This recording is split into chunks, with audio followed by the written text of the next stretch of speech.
Alright guys, day 13, part 2. So in this video I want to talk about how I lost about 15 pounds in 2 months without dieting or counting any calories. So this Saturday a video is going to go live wherein I explain the nutritional protocols that I follow in order to have achieved what I've done, losing those 15 pounds without counting any calories. And by the way, 15 pounds, mostly fat, very little muscle was actually lost. I've retained most, if not all of my muscle, based on checking my body metrics, because I take progress pictures. So comparing myself from where I was before and where I am now, I've still retained at least 90% of my muscle. So the way I did it was, I'm just going to give you guys a quick rundown or gist of all the protocols that I follow, in case so you can get started on it right now if you want to try it, and then you can watch the longer form video that's going to go live on my channel, the main channel, on Saturday, and it goes a lot more in depth. I go a lot more in depth into the protocols and the reasoning behind it, the science. So if you're interested in that, check that out. It's going to be dropping Saturday around 9 a.m. But anyways, the first thing I do is I eat mostly minimally processed whole foods. So instead, the easiest way to explain this would be to say, instead of eating fries, I eat plain potatoes. So that's basically that. Then in every single meal, I prioritize protein. So if I had to divide my plate into sections, over half the plate is just lean protein. So chicken, turkey, eggs, soy, so tofu, for example, lentils. And so that's protein. The rest of my plate at lunch, I fill it with fibrous carbohydrates and healthy fats. I eat no starchy carbs until dinner. My dinner is once I get to dinner, I still follow the same proportions, with protein being most of my plate. But then the rest of the plate, I throw in some starchy carbs there as well, and I mix that in. And so that comes out to a balance between starchy carbohydrates, fibrous carbohydrates, and a healthy amount of fat on that side of the plate. In addition to this, I practice intermittent fasting. So I fast for about 16.5 hours every single day, and I don't consume any calories during that time. In order to break my fast, I just have something like a protein shake, something that's quick, usually between 100 and 200 calories. Again, I don't track calories, but I have an approximate understanding of how many calories is in at least that first mini meal, I should say. So that's how I break my fast. And basically what I'm doing is I'm optimizing my nutrition and my diet for my mind and for productivity by avoiding the starchy carbs until my last meal of the day, after which I do very little work.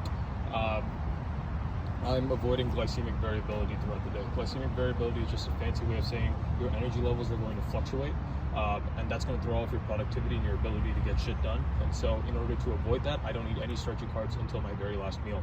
And by practicing intermittent fasting, since I wake up early in the mornings, I have several hours to get so much shit done on an empty stomach, being in a state of ketosis, being incredibly focused and efficient with the way I'm working. And so I'm extremely productive in the mornings because of that. So yeah, that's basically the protocol that I follow from a nutritional standpoint.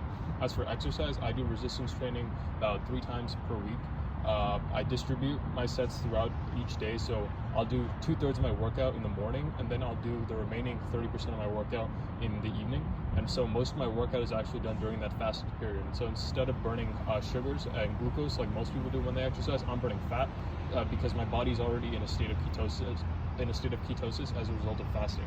And ketosis is just a fancy way of saying your body's burning fat, fuel, instead of carbohydrates, because your body's literally run out of glucose at that point. So yeah.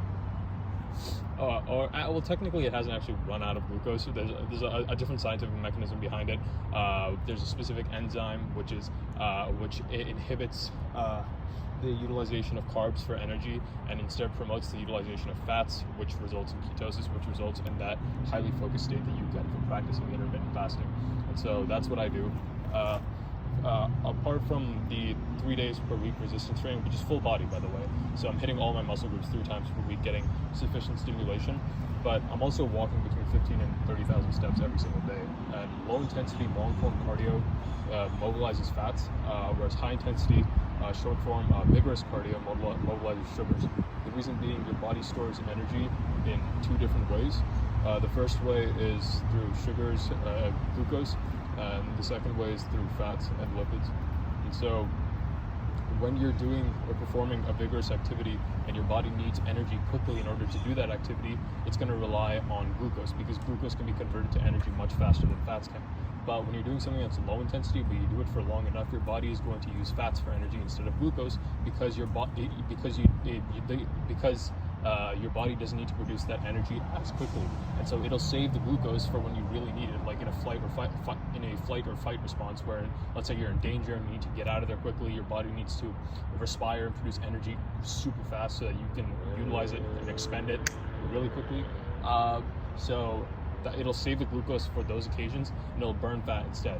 And so by walking as much as I do, which is a low intensity form of cardio, but I walk a lot, as a result of the volume that I accumulate across the day, because I walk throughout the day, I'm able to burn quite a few calories, mostly fat, really, just by doing that. And it's also good for longevity as a whole, because walking is good for mobility.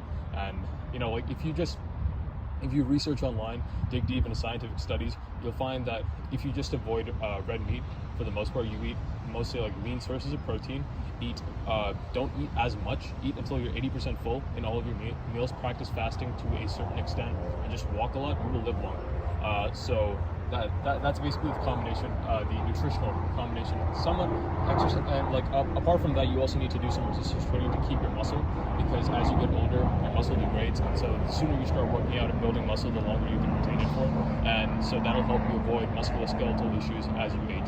So that's basically like a mini blueprint to longevity. Of course, I'll go more in depth with all this stuff in future videos. I'm really passionate about this kind of stuff. It falls under a realm of science called biohacking, which is basically delaying aging.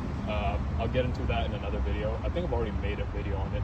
But anyways, yeah, so that's basically a rundown of the whole thing, what I do, basically. So yeah, I hope you found that valuable, and I'll see you in the next one. Peace.